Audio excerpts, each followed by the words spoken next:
Hi, and welcome back to the Twin Spires Saturday Spotlight. I'm Vance Hanson alongside James Scully. We're here at Keeneland in Lexington, Kentucky on opening day of the fall meet. And James, the weather has gotten blissfully cooler here for this meet, but the action on the racetrack remains hot. Breeders' Cup prep races galore both here and at Belmont Park this weekend. And also a couple Road to the Kentucky Derby prep races in the Champaign at Belmont and the Breeders' Futurity tomorrow. But let's concentrate a little bit first on the races at Keeneland tomorrow, major prep races for the Breeders' Cup. What are you looking at specifically? Well, definitely, it's Fall Stars weekend, so I'm excited for all 3 days, Friday, Saturday, and Sunday. Saturday's card has a 2-year-old prep race for the Breeders' Cup Juvenile, a Road to the Kentucky Derby points race, the Breeders' Futurity, a couple of real promising 2-year-olds in there. It looks like a real exciting group of 2-year-olds, so I want to see what Governor Morris and Tap It to Win can do in there. And then the Shadwell Turf Mile, definitely I think it will produce some horses for this year's Breeders' Cup Mile at Santa Anita, and it's a pretty competitive field. Well, let's quickly get into the nitty-gritty here. What are your main plays for Saturday's card at Keeneland? Well, some of my, like in the Breeders' Futurity, I like, Tap It to Win, but he's not going to be a main play. And even I like Uni a little bit in the Shadwell, the First Lady, for fillies, and mares. But my main play is going to be in the Shadwell Turf Mile. I'm going to take a shot at a price in there, and it's with the Visadero. This 7-year-old, I think, is coming back into form right now for Kelly Rubley. He snapped an 8-race losing streak last time in the Red Bank at Monmouth, and that was his first graded stakes win at a mile. He ran a big race, though, last year in the Breeders' Cup Mile to be a close fourth. I think he could get the right trip from an outside post and mow him down in the lane, and at 12-1 on the morning line. I know the price, I'm expecting a good price on the Visadero. Who do you like, Vance? Well, actually, I did a podcast with our colleague Ed DeRosa yesterday about the Shadwell Turf Mile. Please go to brisnet.com and check that out. But my main play in that race is Admission Office, who's run some very good races this year. I think the horse has a lot of upside.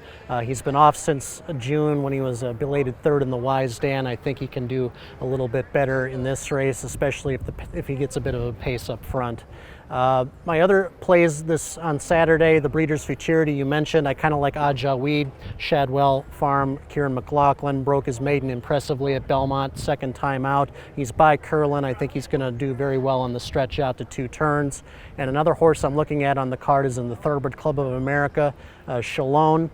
Still, surprisingly, has not had a graded stakes victory to her credit. She's run second here on 3 previous occasions, once in the Raven Run and twice in the Thoroughbred Club the last 2 seasons. She was the dirty runner-up in the Breeders' Cup Filly and Mare Sprint at Churchill last fall. I think finally the tables will turn in her favor tomorrow. The price isn't going to be great, but I still expect 5-2, 3-1 on Shalom. Yeah, and that's a really good race of a good prep. It looks like that Filly and Mare Sprint's going to get a full field of 14. There's some good horses in there, and I just want to wish you the best of luck this weekend with your wagering endeavors. Same to you, James. And one more quick mention here. We'll just touch on the Champaign at Belmont, a Derby prep. What are your thoughts on the 1 mile Champaign? I like Green Light Go. He's going to be the favorite, but I've been impressed with that colt. I like the way he rated last time. I will say Tiz the Law, I think, is his main rival. Super impressive debut winner for Barclay Tag. You don't see that too often from that Tag barn. Similar to Governor Morris. He's a New York bred, though, but both colts are by Constitution, first-year sire by Tappet, who's having a great year so far. Second in the freshman sire ranks to America Pharoah.